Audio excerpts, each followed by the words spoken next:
Bismillahirrahmanirrahim. Assalamualaikum warahmatullahi wabarakatuh. Perkenalkan, nama saya Rangga Dwi Cahyo, jurusan Teknik Informatika. Di sini saya akan menerangkan tentang materi perangkat lunak komputer.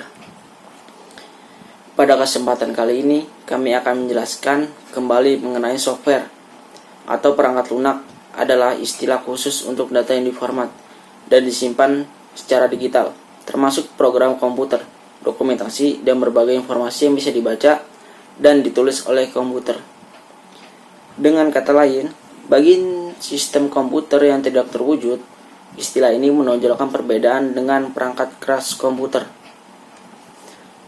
Pembuatan perangkat lunak itu sendiri memerlukan bahasa pemrograman yang ditulis oleh programmer untuk selanjutnya dikomplikasi dengan aplikasi compiler sehingga menjadi kode yang bisa dikenali oleh mesin hardware.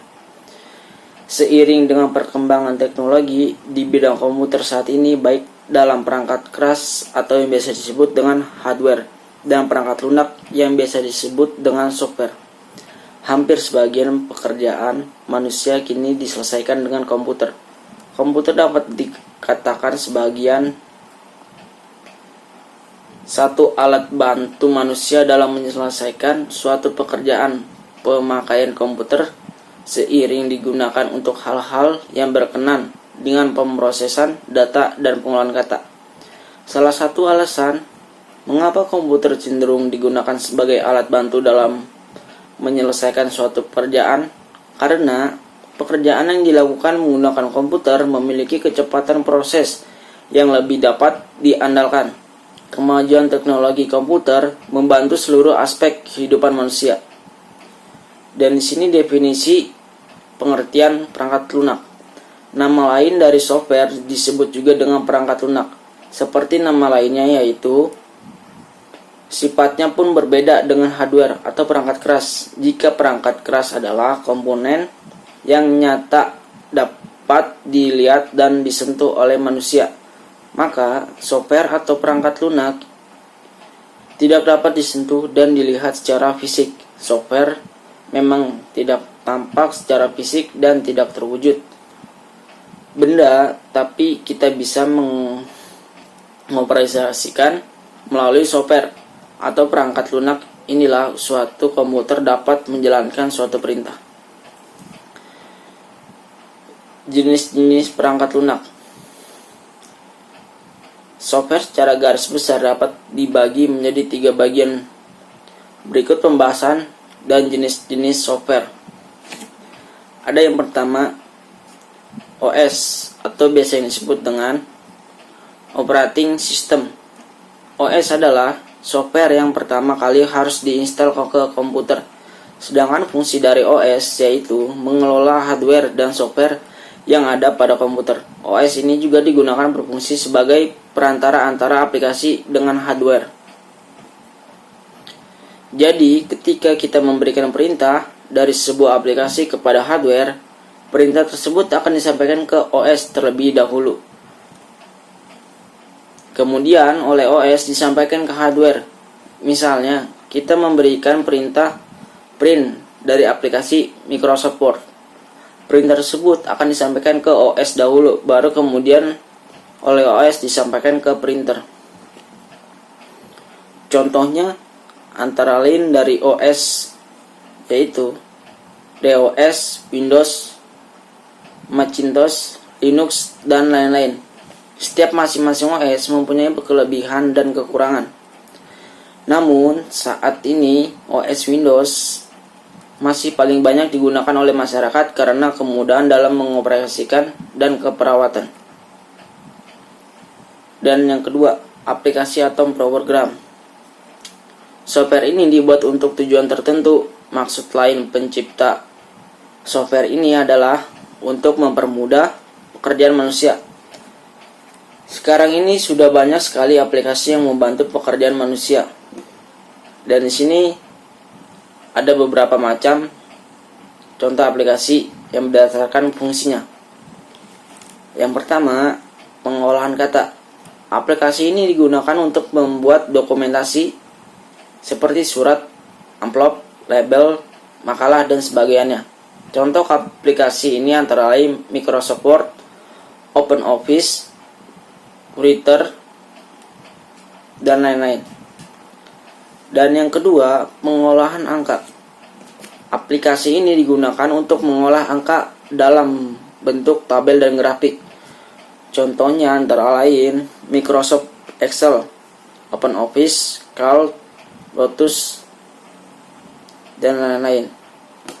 Dan yang ketiga, pengolah presentasi. Aplikasi ini digunakan untuk membuat presentasi. Contohnya Microsoft PowerPoint, OpenOffice, Impress, Macromedia, Flash MX. Dan yang keempat, pengolah gambar. Aplikasi ini digunakan untuk mengolah gambar dan foto. Contohnya CorelDRAW, Adobe Photoshop. Perlu diketahui juga bahwa sebuah aplikasi biasanya hanya ditunjukkan oleh OS tertentu atau hanya mendukung OS tertentu. Contohnya Microsoft Office yang hanya bisa diinstal di OS Windows, tetapi ada juga aplikasi yang bisa diinstal di beberapa OS seperti aplikasi Mozilla Firefox yang bisa diinstal di Windows maupun Linux.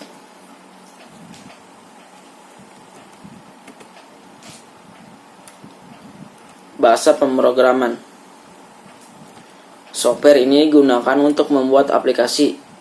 Penggunaan aplikasi ini disebut dengan programmer. Jenis-jenis bahasa programan antara lain bahasa assembly, bahasa Fortran, dan bahasa generasi keempat. Bahasa jenis ini lebih mudah dipahami karena menggunakan bahasa manusia seperti bahasa Inggris. Contohnya Visual Basic, Visual Fox Pro, Java.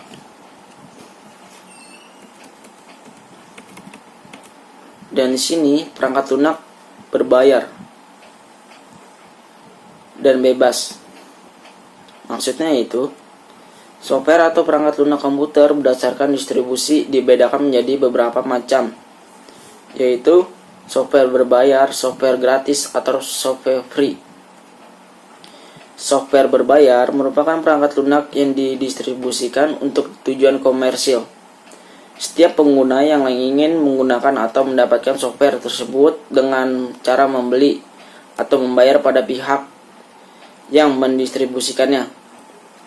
Penggunaan yang menggunakan software berbayar umumnya tidak diizinkan untuk menyebarluaskan software tersebut secara bebas tanpa izin. Ada penerbitnya. Contohnya, software berbayar ini misalnya adalah sistem Microsoft Windows, Microsoft Office, dan Adobe Photoshop. Freeware atau perangkat lunak gratis adalah perangkat lunak komputer berhak cipta yang gratis digunakan tanpa batasan waktu. Berbeda dari software yang diwajibkan penggunaannya membayar, misalnya setelah jangka waktu percobaan tertentu atau untuk memperoleh fungsi tambahan. Para pengembang perangkat gratis seringkali membuat perangkat gratis freeware yang biasa disebut dengan untuk disumbangkan kepada komunitas, namun juga tetap ingin mempertahankan hak mereka sebagai pengembang dan memiliki kontrol terhadap pengembangan selanjutnya. Sebuah contoh utama adalah Swift Browser dan MailClean, dan juga Mozilla News juga didistribusikan di bawah GPL atau biasa disebut dengan free software.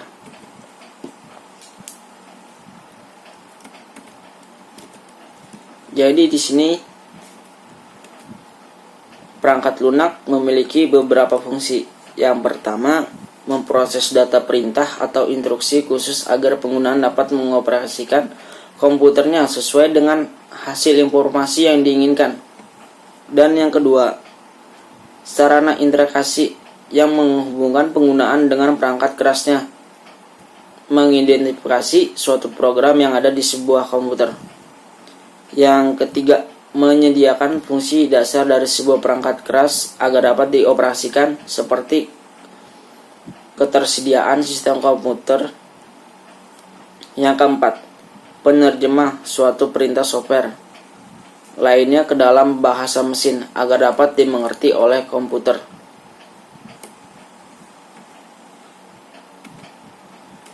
Dan di sini